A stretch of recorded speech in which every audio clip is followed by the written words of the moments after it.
Hi friends, welcome back to my channel. Today, let's read another story. The title of the story is The Doves and the Rats. One day a hunter came towards a large banyan tree carrying a net. So he spread his net under the tree and scattered some seeds there to attract the birds.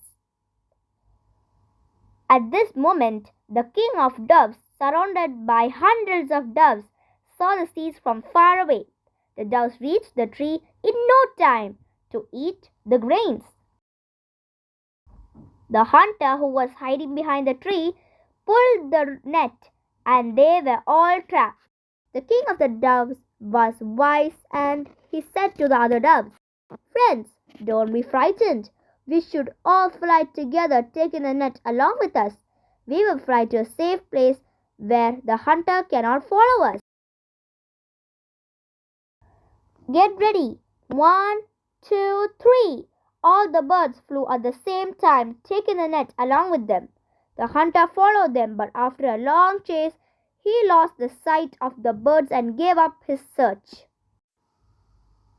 When the king of doves did not see the hunter following them, he said, "Let us all fly to the place where my friend the rat lives.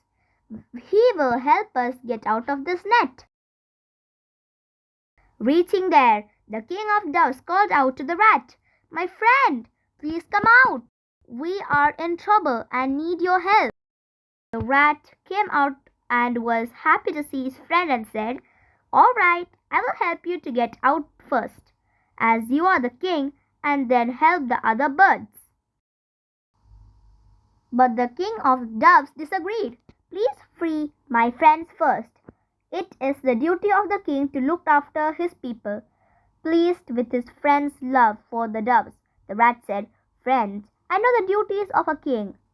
I will free all of you." Now let's see what happened next. So the king of rats, with the help of other rats, bit off the entire net and freed all the doves.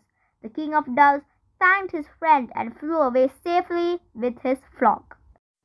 Moral of the story: strength lies in unity. Hope you all understood a good lesson from the story. Like, share and subscribe.